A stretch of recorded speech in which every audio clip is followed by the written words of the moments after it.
ផ្លែសម្រងក្នុងរដូវប្រមូលផលដើមឆ្នាំ2026កំពុងមានតម្លៃខ្ពស់រហូតដល់ជាង 40,000 រៀលក្នុង1គីឡូក្រាមដែលបានជួយបង្កើនចំណូលបន្ថែមដល់ប្រជាពលរដ្ឋនៅក្នុងស្រុកកៅសីមាខណៈពួកគេឆ្លៀតពេលទំនេរពីការងារកសិកម្មចូលព្រៃស្វែងរករើសគ្រាប់សម្រងលក់អ្នកស្រីពុនស្រីលីនម្ចាស់ដេប៉ូទិញដំឡូងមីស្វាយចន្ទីនិងផ្លែសម្រងដែលមានទីតាំងនៅឃុំស្រែព្រះស្រុកកៅសីមាប្រាប់ថាគិតត្រឹមថ្ងៃទី23ខែមេសានេះតម្លៃទទួលទិញផ្លែសម្រងស្ងួតស្ថិតនៅចន្លោះពី 45,000 ទៅ 47,000 រៀលនៅក្នុង1គីឡូក្រាមដែលក្នុងមួយថ្ងៃគឺអាចទិញបានប្រហែលជា200ទៅ300គីឡូក្រាមឯណោះ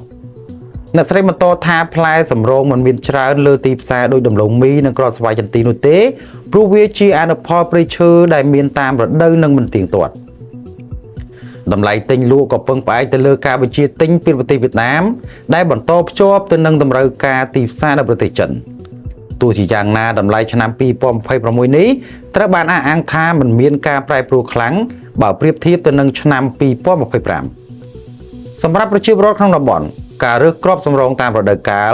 ក្លាយជាមធ្យោបាយសំខាន់មួយនៅក្នុងការរកចំណូលបន្ថែមសម្រាប់គាំទ្រជីវភាពប្រចាំថ្ងៃបន្ថែមពីលើការងារកសិកម្មដែលមានស្រាប់តេតឹងទៅនឹងសកម្មភាពប្រមូលផលអនុផលព្រៃឈើនេះលោកហាវិបលប្រធានមន្ត្រីបរិស្ថានខេត្តមណ្ឌលគិរីបានអំពាវនាវឲ្យប្រជាពលរដ្ឋអនុវត្តតាមវិធានការការពារដើម្បីធានានិរន្តរភាពធនធានធម្មជាតិលោកបានសង្កត់ធ្ងន់ថាមិនគួរកាប់រំលំដើមសម្រងដើម្បីយកផលនោះទេត្រូវរងចាំរើសគ្រាប់ដែលជ្រុះឬបេះតាមបច្ចេកទេសត្រឹមត្រូវជាមួយគ្នានេះក៏ត្រូវប្រុងប្រយ័ត្នក្នុងការប្រើប្រាស់ភ្លើងនៅព្រៃដើម្បីជៀសវាងហានិភ័យភ្លើងឆេះព្រៃមន្ត្រីជំនាញបញ្ជាក់ថាដើមសម្រងជាប្រភេទឈើដែលផ្ដល់ផលមិនទៀងទាត់ហើយជួនកាលចំណាយពេល2ទៅ3ឆ្នាំទើបមានផ្លែម្ដងកត្តានេះធ្វើឲ្យគ្រាប់សម្រងមានតម្លៃខ្ពស់និងតម្រូវការលើទីផ្សារជាបន្តបន្ទាប់ការរក្សាទុកនិងការប្រើប្រាស់ធនធាននេះយ៉ាងចីរភាពមិនត្រឹមតែជួយការពារបរិស្ថានប៉ុណ្ណោះទេ